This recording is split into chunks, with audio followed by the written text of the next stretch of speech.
On a spring morning in 1944, a glamorous young woman, dressed to kill and wearing too much makeup, cycled through the country lanes of southern England on a mission from her German spy master. Her mission was to report on the build-up of Allied forces for the coming invasion of Europe, D-Day. She was building a detailed picture that, in the hands of the enemy, could destroy the Allied chances of a successful assault on occupied France. Her German spy master was delighted with her reports, congratulating her on her sterling work for the Third Reich. In fact, this German spy was not what she seemed. Every word she sent was false. Her lies were part of a web of espionage that drove the biggest deception in military history and helped ensure Allied victory on the beaches of Normandy. A complete world of military fiction was created. There were events which never took place. I went a few dozen of times to meet the Germans. I never felt absolutely certain that I should come back.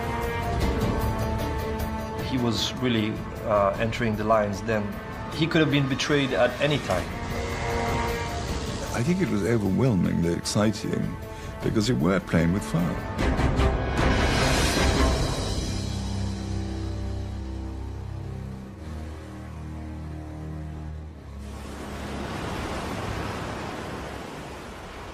On the morning of June the 6th, 1944, 150,000 Allied troops stormed the beaches of Normandy and broke into Nazi-occupied France.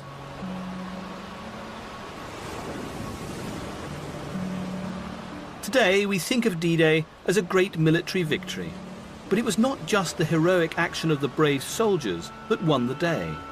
Alongside the Allied troops that day was another unseen force. They fought not with guns, bombs and bullets, but with subterfuge and stealth, and a web of espionage spun from 1,000 little lies. 5 spies whose mission was to do nothing less than invade and control the mind of the man at the very top of the Third Reich, Adolf Hitler.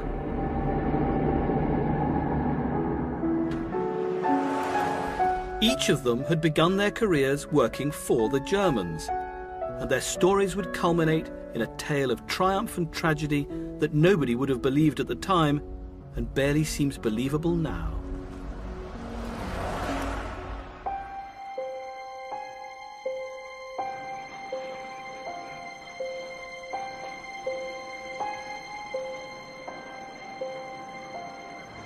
Throughout the war, Hitler believed he had a fully functioning, highly efficient network of spies reporting on the British war effort. In fact, every one of those spies was acting as a double agent under British control. Not some, not most, but all of them. Since the breaking of the German Enigma code in 1940, the British had been able to decipher German radio traffic. And that included spy traffic. Information that would allow them to know when and where every spy sent by Hitler was due to arrive in Britain. The penalty for spying was death. But there was another option. The majority of agents gave themselves up or reported immediately because they wanted to work for us. And so it seemed sensible when we got an agent to at least pretend that he was operating freely. And this opened the possibility of using them for deception.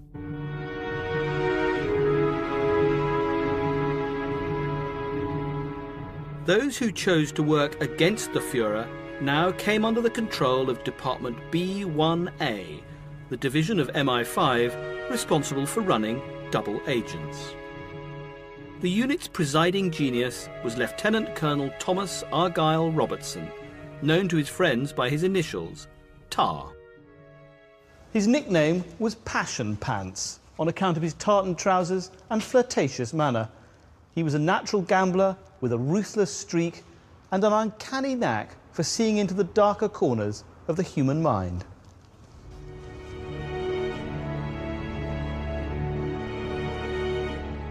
We were able to tell when an agent was coming over and was being prepared to be sent to this country as a spy.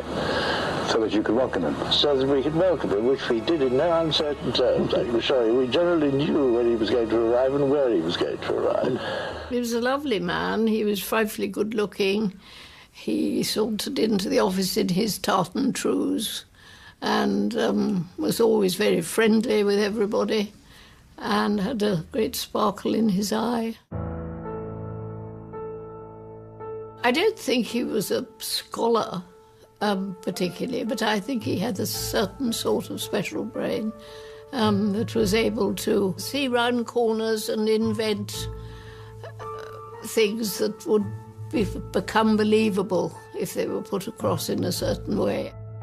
Tar Robertson planned espionage with the top-secret 20, or double-cross committee. Churchill himself had assembled this group of men who could see around corners, because he knew that Hitler and his military tended to think in straight lines. The Germans' ruthless efficiency made them more vulnerable to deception. They were so proud of the fact that they'd got these agents in this country. Therefore, they're sort of more gullible. The 20 committee now planned to gamble this pack of double agents on one great deception, even if this meant they could never be used again. D-Day was that opportunity. Hitler's war had become the bloodiest in history.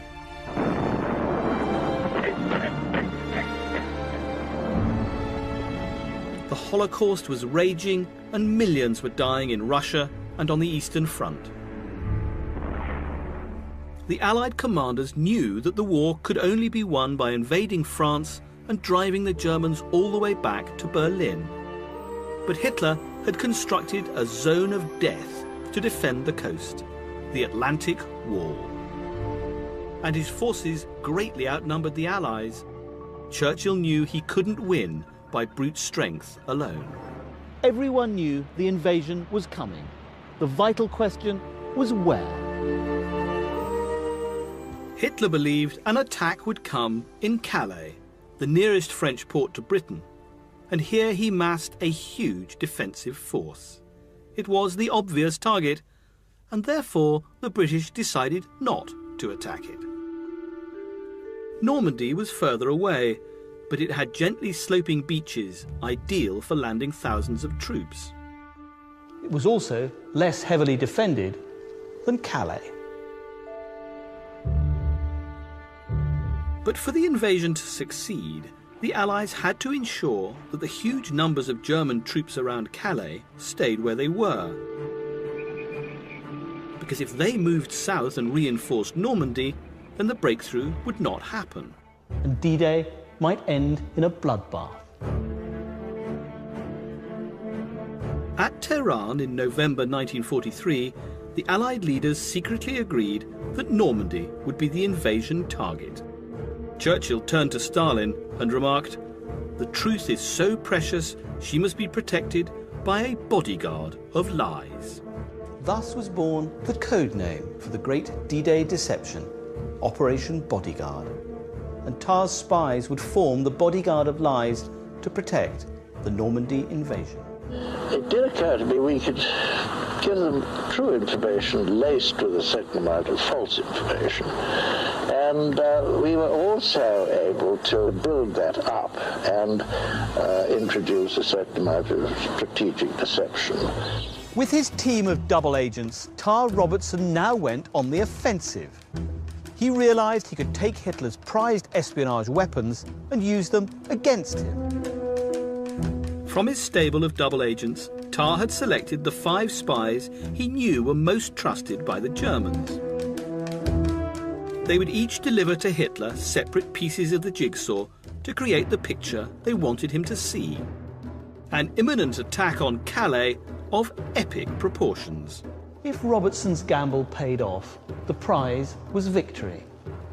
But if it failed and the plot was rumbled, then disaster loomed.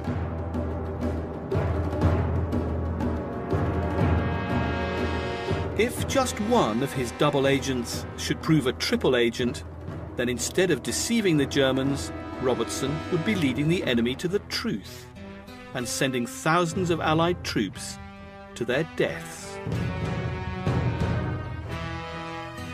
In February 1944, the arch-gambler Churchill gave the go-ahead. With 3 months to go until D-Day, the quintet went to war. One of Tar Robertson's intelligence officers observed, "I can't believe we'll ever get away with it."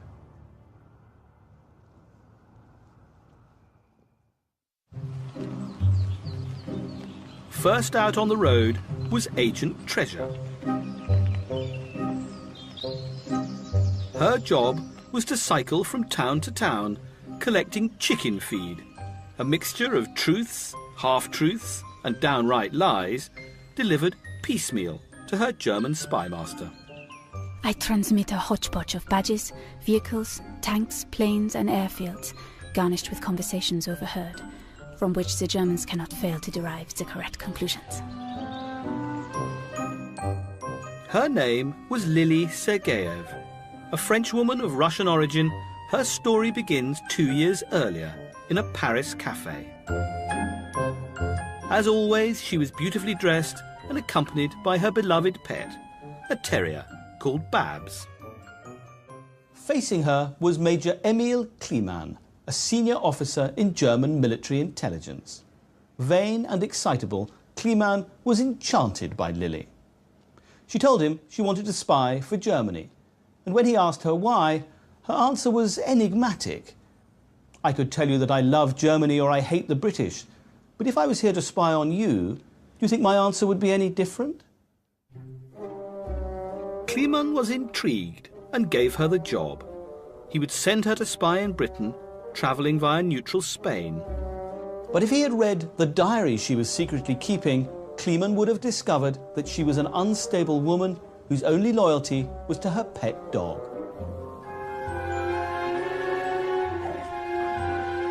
Babs lifts up his shaggy, truffle-like nose and looks at me inquiringly. And I say in his pink ear, "It's a grand game, but if we lose our lives."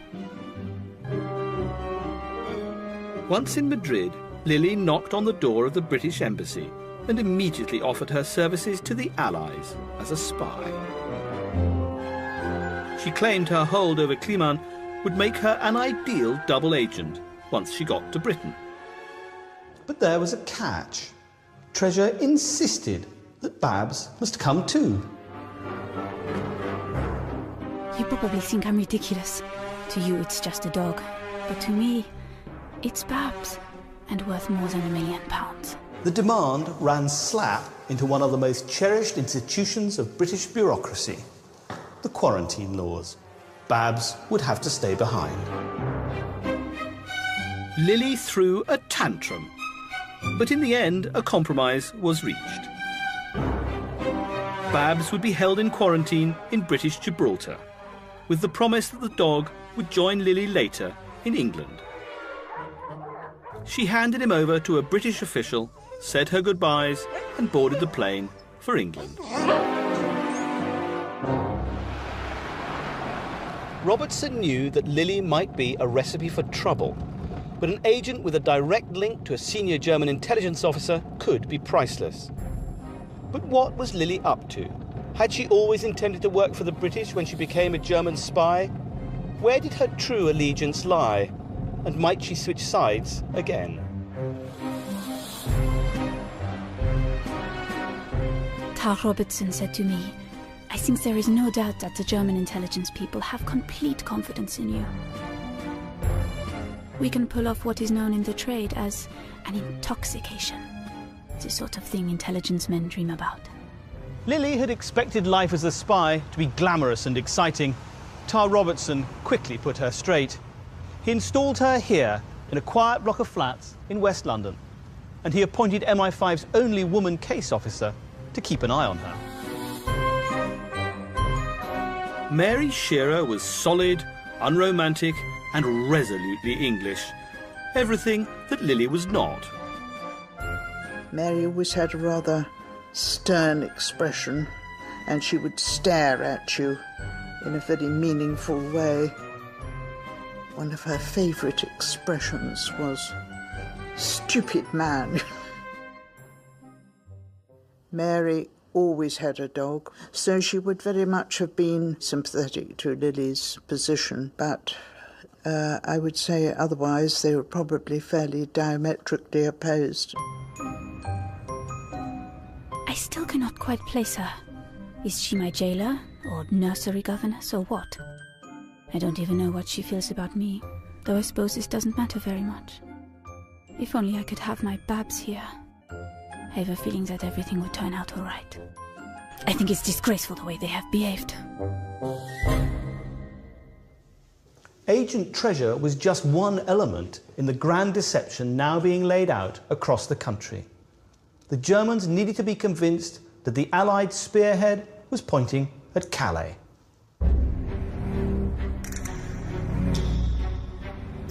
In order to create the deception, a vast American army was assembled in Kent, poised to attack Calais across the Straits of Dover.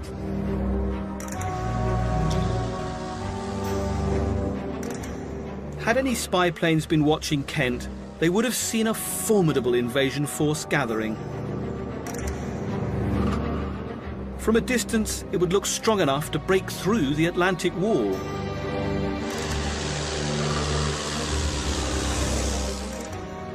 But close up, it was a different story.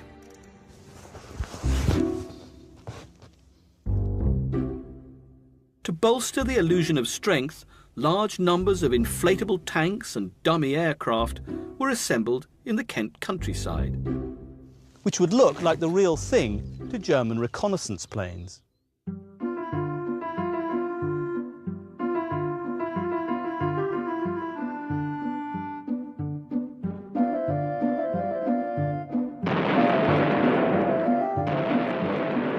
We created an imaginary army, and we gave the Germans the impression that we had available almost twice the number of troops that were in fact in existence. To lead this bogus army, a real general was appointed, the legendary pistol-toting victor of the Sicilian campaign, George Patton. An inspired choice because Hitler regarded the American general as his most formidable adversary. One of the lessons one learns in putting over a deception plan is not to explain it to the Germans, not to detail it, but to give them a mass of information from apparently different sources, which enables them to put the jigsaw puzzle together and draw their own conclusions.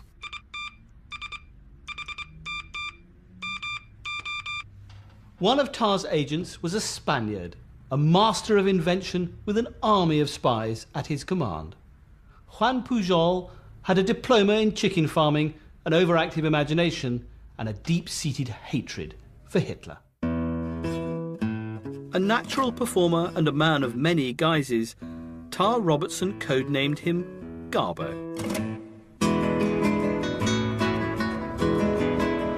He launched his campaign from an anonymous semi-detached house in the northern suburbs of London.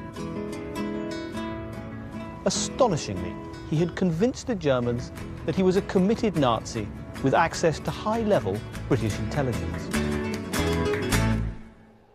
And he did not act alone. Garbo recruited no less than 27 sub-agents.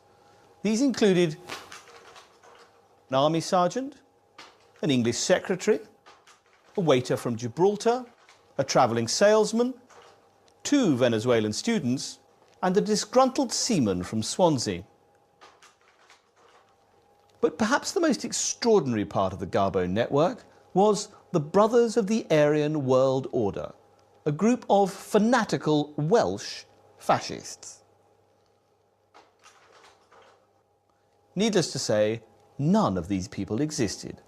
All 27 had been invented by Garbo. Garbo, on behalf of his 27 fake sub-agents, sent more than 500 wireless messages, each one reinforcing the fiction of a vast American army assembling in Kent. His imaginary network spanned the country, the lies from each agent reinforcing the lies from the others. an illusion made all the more convincing after one agent who knew too much was suddenly eliminated from the spy ring. It was a massive undertaking, and the stakes could not have been higher. One slip and the entire network would be revealed for the sham that it was. Unknown to Garbo or any of Robertson's double agents, the German response to every message sent was being monitored by the Allies' biggest secret, the codebreakers of Bletchley Park.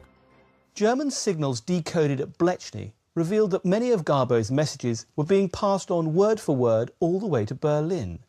In German minds, the Welsh fascists and all the rest of Garbo's network were entirely reliable, and their reports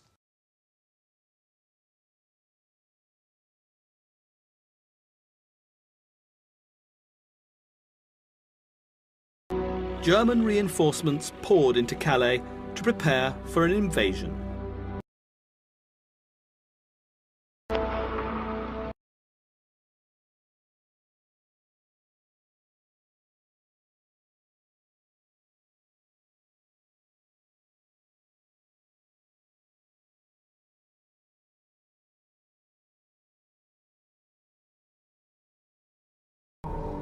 A system of almost impregnable concrete casements that once bristled with guns. They were built by forced labour for a regime that believed it would last 1,000 years.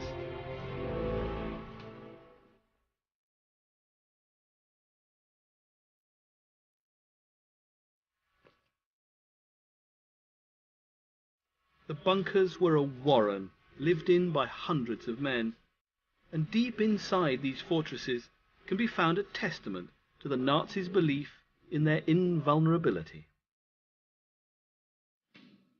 down here in the bunker, there's lots of graffiti showing just how confident the Germans were. There's one here that's addressed to WC, Winston Churchill. Whoever is bad must be punished, and now you must pay for the bad thing you have started. And then there's another one over here, which is a sort of two-faced caricature of Churchill himself. On the left, he's looking sort of very smug, and out of his mouth is coming the word victory. But then on the right, he's looking terrified, and the cigar has dropped out of his mouth, and he's saying SOS, the international distress signal.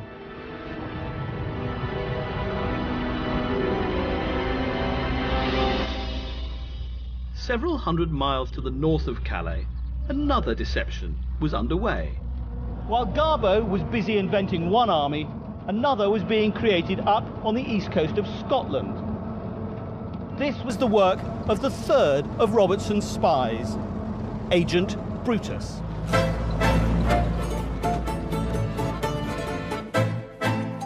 Roman Czernawski was a deeply patriotic Polish fighter pilot.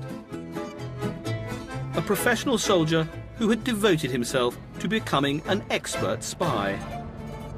A complete world of military fiction was created. There were events which never took place. All units, all kind of, starting from regiments up to division in the armies were created.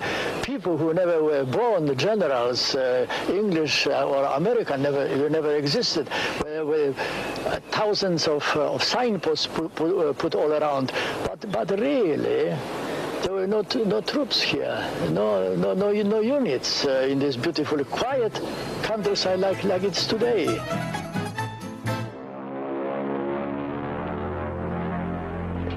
His espionage career began when Poland was invaded.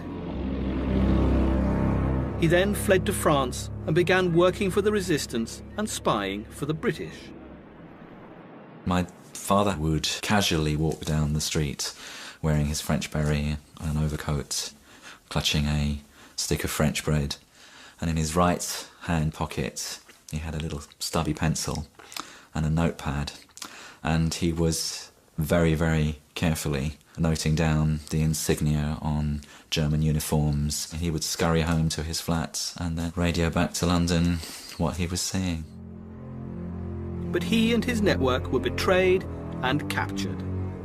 The Germans then offered Czernawski a stark choice: spy for them on the British, or see his comrades executed. There was a very powerful moral code that drove what he considered to be right or wrong conduct. In those crucial few months when he was negotiating and bargaining for his own freedom and the freedom of his agents, he believed overwhelmingly that what he was doing was right and good and in the interests of the country that he loved. To save the other members of his network, Chernavsky agreed to become a double agent against the British. But he had another trick up his sleeve. When the Germans faked his escape and sent him to Britain, he immediately turned himself in and began working as a triple agent. Tarr named him after the ancient Roman turncoat, Brutus, and appointed Hugh Astor as his case officer. We decided that Brutus could be a principal channel for deception. As a cover, he took a job working with the Polish army exiled in Britain. Occasionally, I'd send him out on an espionage mission to see what he could pick up. In the space of 2 or 3 days, he'd come back with the most extraordinary amount of information.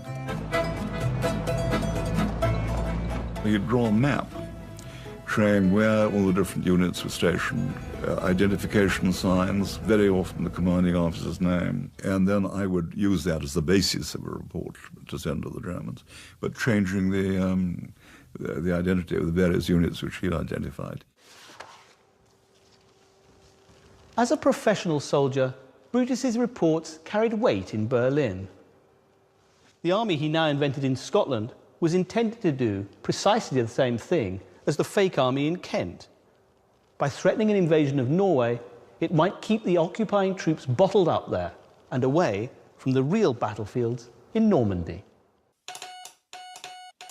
Brutus did not always send the messages himself.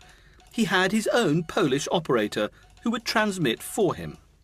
Radio operators are always known as pianists, and so his radio operator was codenamed Chopin, which seemed appropriate for a Polish pianist. Transmitting telegraphy is very much like handwriting. It can be identified. I would follow, as far as possible, his procedures, but substituting imaginary units for the real ones.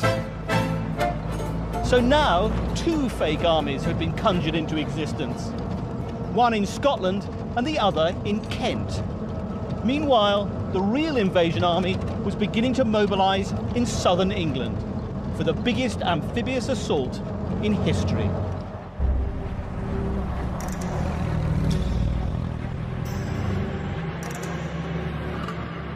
"150,000 Allied troops were secretly heading south towards Southampton. The entire Allied force was to be risked in one all-out assault on France, to be led by the Supreme Commander, General Dwight Eisenhower. The stage is being set for the beginning of the great and crucial test all over the world. I am completely confident that the soldiers, sailors, and airmen will demonstrate once and for all that an aroused democracy is the most formidable fighting machine that can be devised. I don't think we had a mental image of an enemy. We had a mental image of the Nazi Party and what they were doing. They were the enemy. They were terribly bad people. And somebody'd got to stop them. As part of Operation Bodyguard, Lady Dundas worked at General Eisenhower's headquarters. The goal was clear, but the D-Day secret was so precious, not even those risking their lives knew where the invasion would take place. Only the top brass could know the whole truth. To provide Hitler with convincing information apparently gleaned from the highest quarters, Robertson played the most unlikely card in his hand, a bisexual Peruvian playgirl with the unimprovable name of Elvira Concepcion Josefina de la Fuente Chaudoir, the daughter of a guano magnate from Lima. An international party girl with a penchant for gambling and the high life, Elvira was slow to make her mark when recruited by British intelligence, who had sent her on a mission to charm her way into the German Secret Service. She ended up on her natural playground, the south of France, and then felt rather embarrassed and guilty that she hadn't done more work. And she was rather enjoying sunning herself, and she was a great gambler and a very good card player. She was a great poker player. She was approached by a German who she'd befriended, I think, in the casinos, and he asked whether she'd be willing to work for him in England. And after a good deal of thought, she said yes, she would.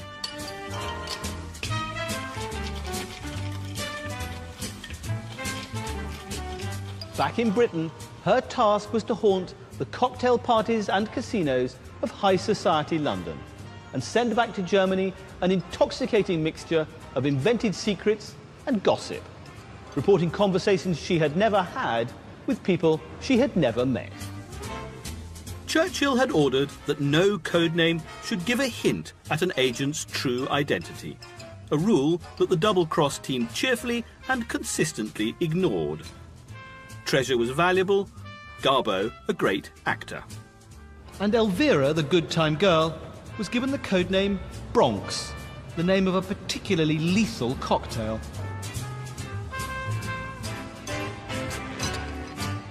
Bronx sent her messages not by wireless, but by post, writing to her German spy master between the lines of ordinary letters using a matchstick, impregnated with secret ink.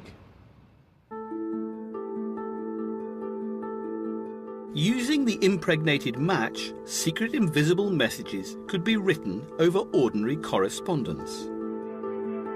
Once in enemy hands, the ink would be chemically developed to reveal the key information. Samples of Bronx's letters have been released to the National Archives in Kew. Tell me what we have here in this file. Well, this is the file of Bronx, one of the double agents, and it includes a whole range of documents relating to the way she was controlled in the United Kingdom, but also some of the texts of some of the secret messages that she sent to her German controllers. What is this, Mark? Yeah, this is a photograph taken by MI5 of the secret message, which was written underneath a cover, a message. In capital letters, she's written, "Last week I saw a man unload a lorry full of foodstuffs into an old empty house next to the church at Roehampton." It's not exactly going to change the war, is it? No. Well, I mean, you're not going to give all of your best stuff at once either, and it's part of it's a way of stringing people along. There's a bit of a boy's own paper ring to the idea of secret ink. Was it important in the Second World War? Yeah, and it had been since the First World War. But, I mean, the point about this sort of means of communication is it just took an awfully long time, because it's going to take the best part of 2 weeks to get there, probably. So it's a kind of cumulative effect, her traffic? Yeah, and it's also making the best of what you got, because if you don't have wireless communications, how are you going to do it? No mobile phones in that time.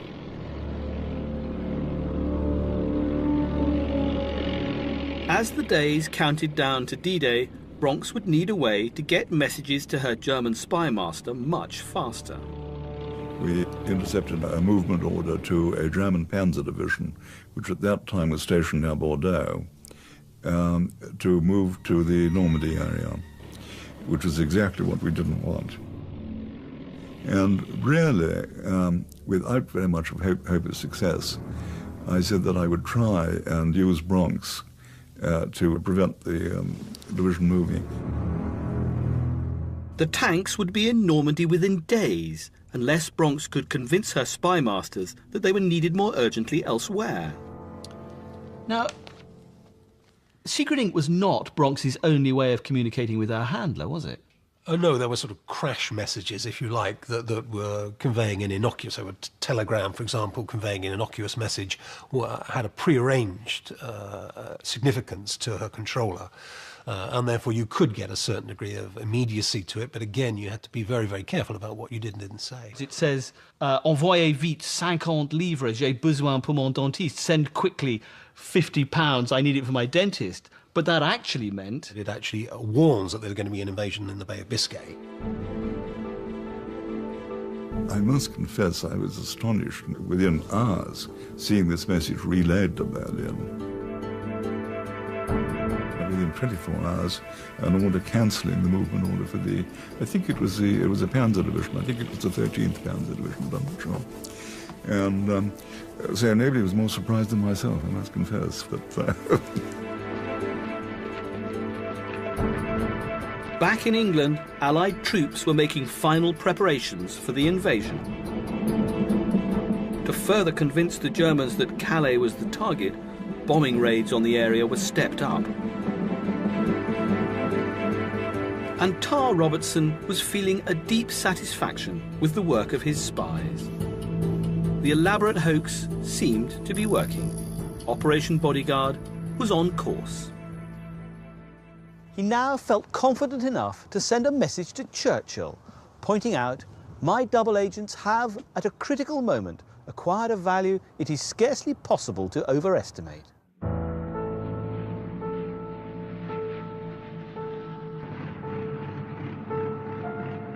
But to drive home the D-Day lie, Robertson needed an agent brave enough to make direct, personal contact with the enemy. Anybody who goes into the field is courageous. And the Germans were very rough on these people when they caught them. The risk of being caught was quite high. Lisbon, in neutral Portugal, was a hotbed of wartime espionage and a regular haunt of Duško Popov, a flamboyant international dealmaker from Dubrovnik. But his business was simply a cover. He was a British double agent codenamed Tricycle, working directly for Tar Robertson. Tricycle was just the man to inject the Great Deception into the heart of German intelligence. When I was with the Germans, I tried to play the part that I'm a real German spy. Because in that kind of work, you are allowed one mistake, and that's the last one you ever make. He was really entering the lines then on every occasion that he traveled back to Lisbon. He could have been betrayed at any time. Since he had to deliver information firsthand rather than use the wireless, charm came into this. He had a lot of self-confidence, and he was a very charismatic person. He had trust in his ability to convince the Germans that he was loyal to them. He was taking a huge gamble, but it was a calculated one, because his German spy master was also a British double agent. Johnny Jebsen was a senior German intelligence officer, and at the start of the war, he had recruited his friend Popov to spy on the British. They shared a taste for parties and women and indulged this to the full whenever they met up in Lisbon. But secretly, Jebsen also shared Popov's hatred for the Nazis. Jebsen was probably very similar to Duško in his way to gamble with life. They were best of friends since university days, so I think that friendship was really key.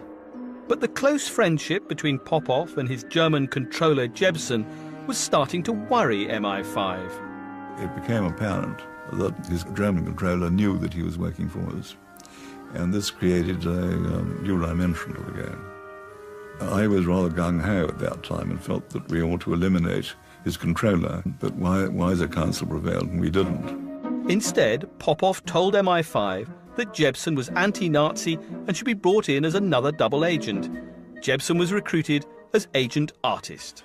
Johnny was their best source of information in the German Secret Service. He was also able to protect Duško. At one point, they became so important. If either of them was uncovered, it could mean the whole deception plan would be lost. As Popov flew back and forth between London and Lisbon, Jebsen was able to provide him and the British with a wealth of information secured from his position deep within the German war machine. Secret weapons, military production, and the innermost workings of German intelligence. And he did more. He also revealed the identities of Germany's top spies operating in Britain, information that would enable the British to catch them. The problem was that these were the very spies under Robertson's command, each responsible for a part of the deception. Only a small number of people knew the whole detail. I mean, some would know the place, others would know the date, Others would know the composition of the invading force, but very few people knew the whole story. Since Robertson's spies continued to report to their German spy masters without being arrested, Jebsen came to the obvious conclusion. They were all double agents, and the Germans were being deceived on a massive scale. Jebsen was now in on the secret, and MI5 knew it. They were very much worried about Jebsen. Jebsen could have betrayed the whole deception plan. If he had been caught, all the others would fall. Bletchley Park intercepts also revealed that Berlin was suspicious. Jebsen was asking too many questions and was now under investigation. MI5 had every reason to be alarmed. Agent Artist knew the D-Day secret, and now the Gestapo were closing in on him.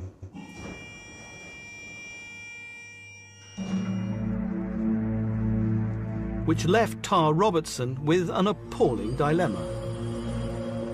If he extracted Jebsen from Lisbon and brought him to the safety of Britain, the Germans might realise their messages were being read. The secret of the Bletchley Park codebreakers had to be protected at all costs. But if Robertson left Agent Artist to his fate, there was a real risk the Gestapo would arrest him. Once he was in their hands, how long would he hold out before he cracked and exposed the entire D-Day deception?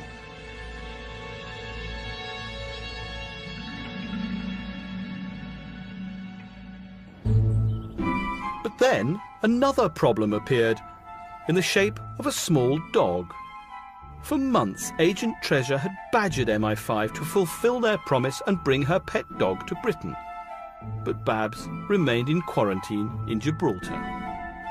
Increasingly angry, Treasure demanded that the Royal Navy send a submarine to pick up her dog. I admired them. I trusted them. I had faith in British fair play. So they promised me in Madrid, but once they got me to London, they refused. And then, just when it seemed that relations between MI5 and Treasure couldn't get any worse, news arrived that Babs had been run over by a truck.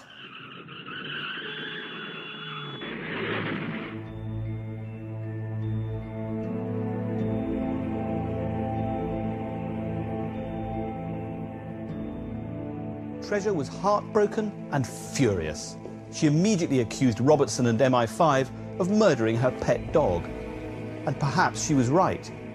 A clue may lie in her MI5 case files. Losing Babs I find very hard to accept. I am alone. Absolutely alone. The index contains no less than 9 separate items relating to Babs. Letter to Treasure from Gibraltar about the welfare of her dog. Note on quarantine regulations with regard to Treasure's dog. Every single one has been removed from the files and destroyed. The mystery of Babs's death may never be solved, but its consequences were potentially catastrophic. I can destroy the work of 3 years. Just a double dash, and the Germans will know that I work under the control of the intelligence service. Treasure had kept one vital secret from her British handlers. Emil Kleemann, her German spy master, had instructed her to insert a coded warning into her radio messages if she was caught, to alert him that she was being controlled by the British. This is my revenge. They made me a promise, and they didn't keep it. Now, I shall have them in my power. In Lisbon, meanwhile, events were moving with terrifying speed. Johnny Jebsen, Agent Artist, was summoned to the offices of German counterintelligence in Lisbon to receive a medal for his services to the Third Reich. But there, his luck ran out. He was ambushed, drugged, and smuggled out of Portugal. Jebsen was driven across the border to France and then on to Berlin. He was held at the Gestapo torture chambers and interrogated there.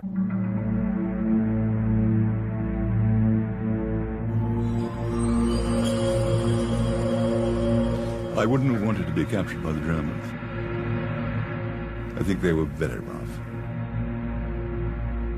The number of agents who died in German hands and tortured.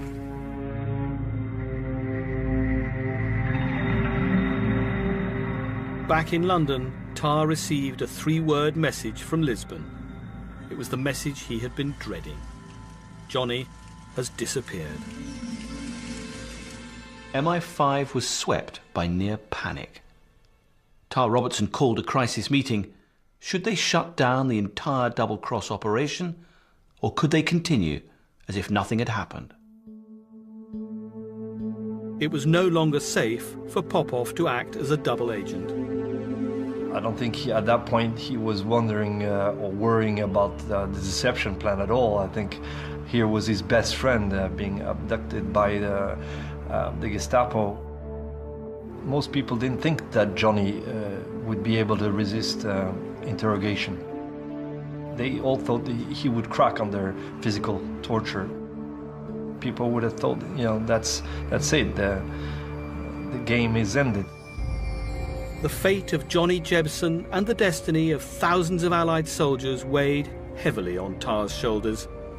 And then the ghost of Babs the dog came back to haunt him.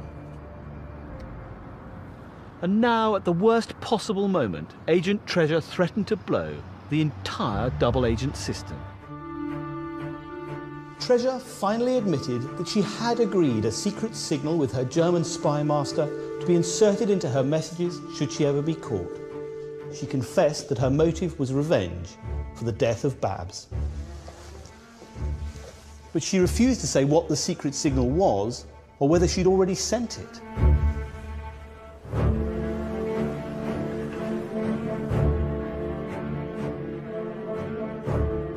Robertson confronted Lily and demanded to know what was going on. He made it very clear that if she had betrayed the cause, he would take the most severe action. Agent Treasure was shut down immediately, but it was too late to stop the invasion. The troops were ready to go. The date was set. The target was fixed. All Tarr and his team could do was continue to drive home the deception and pray that Jebsen didn't crack too soon. Day and night, Bletchley Park's codebreakers anxiously scanned hundreds of intercepted signals for any scrap of information that might reveal whether the Germans had found out the truth. The other agents flooded the Nazis with messages confirming an imminent attack on Calais. The days leading up to Overlord, very, very tense. We were all working a sort of 24-hour day and wondering what questions the Germans were going to ask next, how we were going to answer them. Would they be believed? Would our agents become blamed and discredited? It was quite tense. But was Hitler listening? Hitler's absolute control over his armed forces meant that his was the only decision that really mattered. Whether or not he believed the D-Day lie would make or break the Allied invasion. Just before D-Day, Hitler met the Japanese ambassador, Baron Hiroshi Oshima. The Führer was keen to talk about the invasion and his knowledge of Allied plans. Impressed, Oshima immediately radioed back a report of his conversation to Tokyo. 2 days later, the report, decoded and translated, landed on Robertson's desk. Hitler was adamant. They will come forward all out across the Straits of Dover. The target was Calais.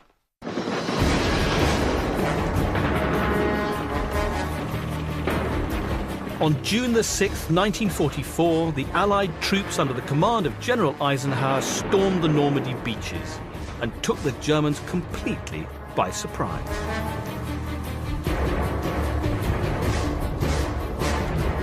Over 10,000 Allied troops fell on the first day of the invasion.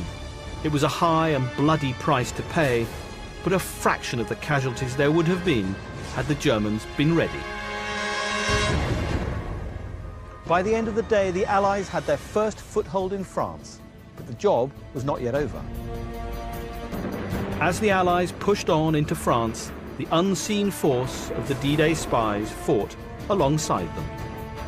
We were able, up to a point, to persuade them that the Normandy landings, when they started, were a diversionary attack, that the main force was still in East Anglia, waiting to go across the Channel to attack. We rather assumed that by D+10, the Germans would have realized that they were having their leg pulled. In the event, things went much better than we'd expected. 23 days after D-Day, Garbo received a startling message. The Führer had decided that in recognition of his heroic efforts in the service of the Third Reich, Garbo should be awarded the Iron Cross, Germany's highest military honour. Unbelievably, the D-Day lie was still holding.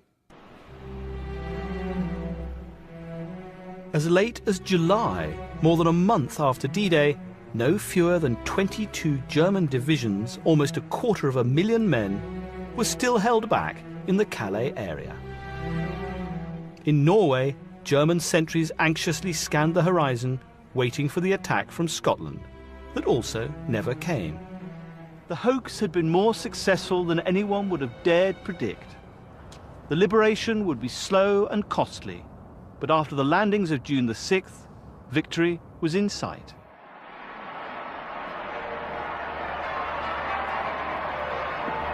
Amid the celebrations on VE Day in May 1945, few people raised a glass to Tar Robertson and the spies of B1A. The work of the double-cross team would remain secret for years after the war.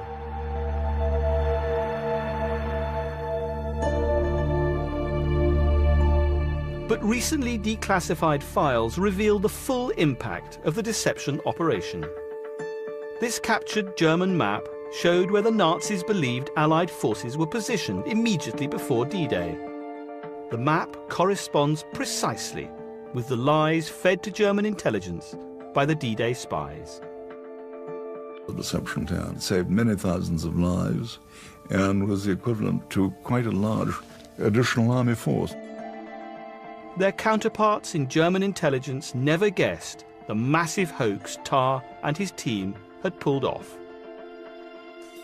Or maybe some of them did, and just chose to ignore it. Let us put ourselves in the position of a German controller with an agent in England.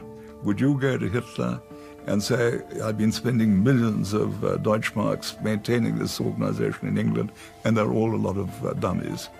I mean, very difficult for him to do. Hugh Astor carried on his work for MI5 in the Middle East. But Tar Robertson left in 1949 and became a sheep farmer. Some of the D-Day spies were recognized for their contribution and awarded medals in strictest secrecy. Garbo was awarded an MBE, an unusual honor for a man who had already received the Iron Cross. Long after his fake agents had been laid to rest, Garbo visited the Normandy war graves. I did all the things that I could to save men, but I couldn't save this man here. It's very sad for me to see it now. Thousands more would lie in cemeteries like this had it not been for the work of Garbo and the other D-Day spies. Agent Treasure had not gone through with her threat to expose the deception plan. Perhaps she had only ever intended to torment MI5 at a critical moment, and that was a revenge for Babs. She lived out her days in the suburbs of Detroit, surrounded by dogs.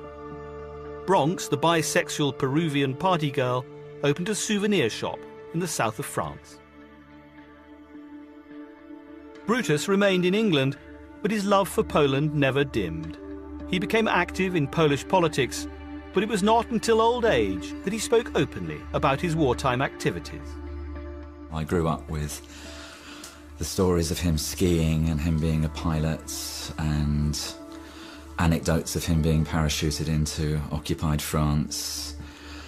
It's exciting to know that the stories that I grew up with were actually true, and that those stories were part of a much bigger story in which he was central. And that does make me proud. Duško Popov, agent Tricycle, returned to business, eventually retiring to a house in the south of France, where he wrote his memoirs. I went a few dozen of times to meet the Germans. I never felt absolutely certain that I should come back. And it would be lying now to tell you that I wasn't afraid. I was actually terrorized from the first day to the last. His house is still the family home. Popov died in 1981, wondering to the end just what had happened to his friend Johnny Jebsen. These men did extraordinary things during the war, and I think the war called for them to rise to that event, and they took chances probably people wouldn't take during peacetime, but the times called for it. It was war. The fate of Johnny Jebsen, agent artist, is shrouded in mystery. In early 1945, he was moved to one of the most notorious concentration camps in Germany. And 2 months before that camp was liberated, the Gestapo came to collect him. He was never seen again. Johnny Jebsen could have turned history in a different direction and survived, but he chose not to. Like many ordinary, flawed people, he didn't know his own courage until war revealed it. Agent artist Johnny Jebsen was not a conventional D-Day hero, but he was a hero nonetheless.